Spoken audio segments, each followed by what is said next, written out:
we already know from a clinical perspective that, you know, if you set out a path towards a goal, which you want to do because you need a goal and you need a path, because that provides you with positive emotion, right? So you set up something as valuable, so that implies a hierarchy. You set up something as valuable. You decide that you're going to do that instead of other things, so that's kind of a sacrifice, because you're sacrificing everything else to pursue that.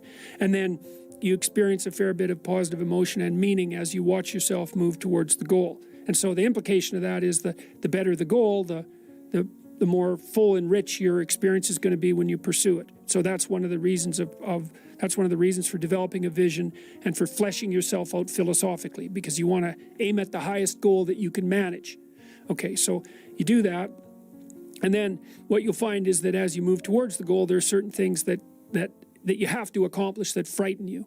You know, maybe you have to learn to be a better speaker, a better writer, a better thinker, or you have to be better to people around you, or you have to learn some new skills and you're afraid of that, whatever, because it's going to stretch you if you pursue a goal, and so that'll put you up against challenges. Okay, so all the clinical data indicates, well, the opposite of safe spaces, as Jonathan Haidt has been pointing out, that what you want to do when you identify something that someone is avoiding that they need to do because they're afraid, you have them voluntarily confront it.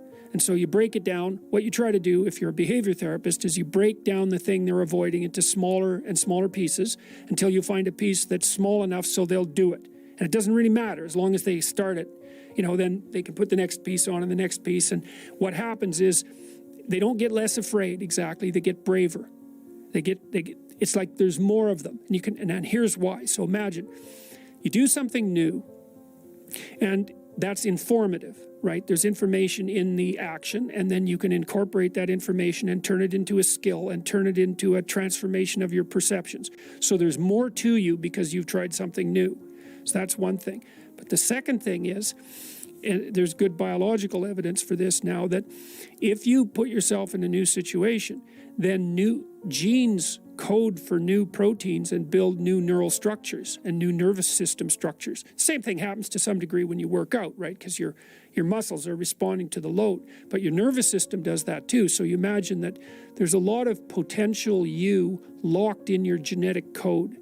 And then if you put yourself in a new situation, then the stress, that's the situational stress that's produced by that particular situation, unlocks those genes and then builds new parts of you.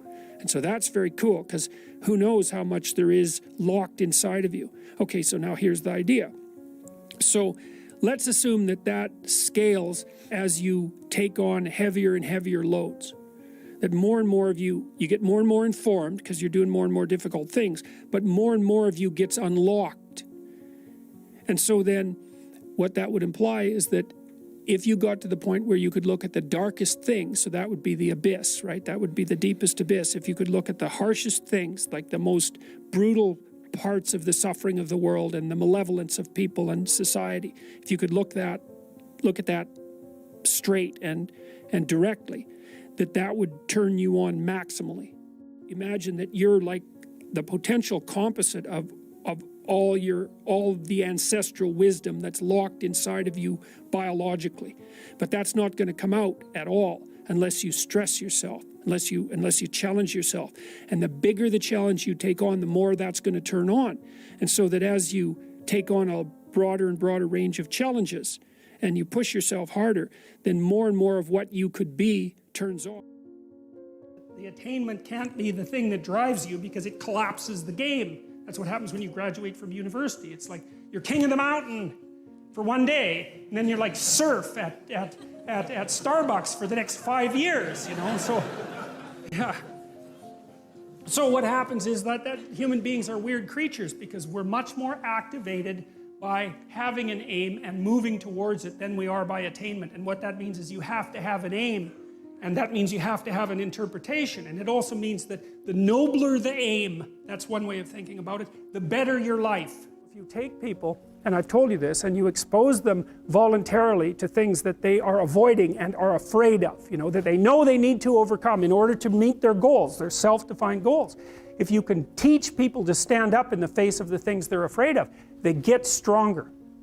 And you don't know what the upper limits to that are, because you might ask yourself, like, if for 10 years, if you didn't avoid doing what you knew you needed to do, by your own definitions, right, within the value structure that you've created, to the degree that you've done that, what would you be like?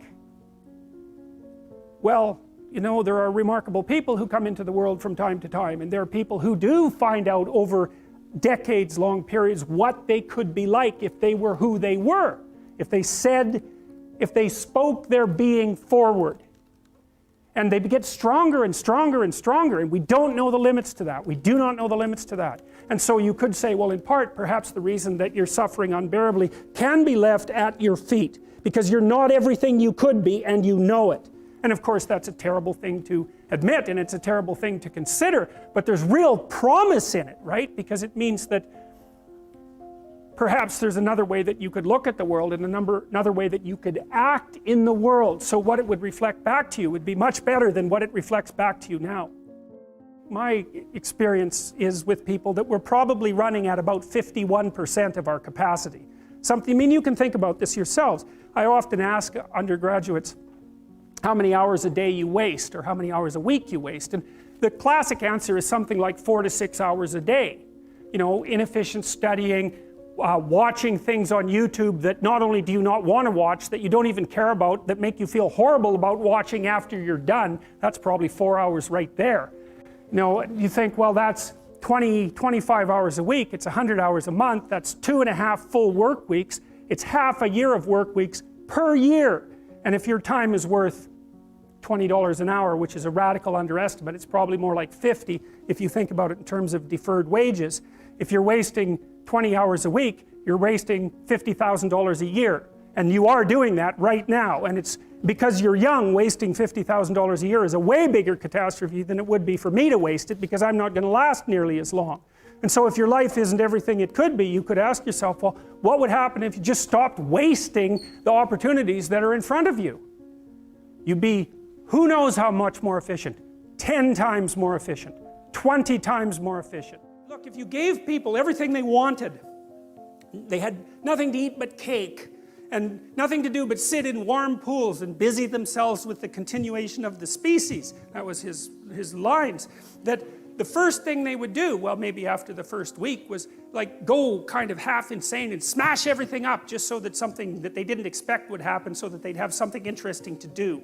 And it's so right, because you know, the utopian notion that if you just had all the material stuff you wanted, that you'd be, well, what would you be? What would you do? Would you just sit on the couch and watch TV? I mean, you'd be, I don't know what, you'd be cutting yourself just for entertainment in no time flat, you know, and that's the sort of thing that people do. And so we're not adapted for security and utopia. We're adapted for a certain amount of security because, you know, we are vulnerable, but mostly we want to have one foot out where we don't know what the hell is going on, because that's where you're alert and alive and tense and with it.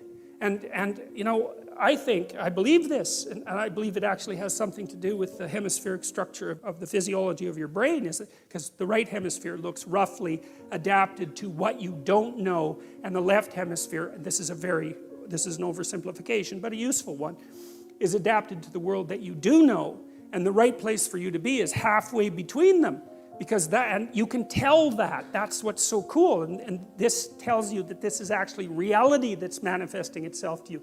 You know, that sense of active engagement you have in the world when things are working well for you, you know, where you should be at the right time. You're alert and on top of things and engaged, and you don't have much of a sense of time, and the sense of the tragedy of life sort of recedes, and that's when you've got one foot where it's secure and one foot out in the unknown, and your brain signals to you that you're in the right place by making what you're doing meaningful.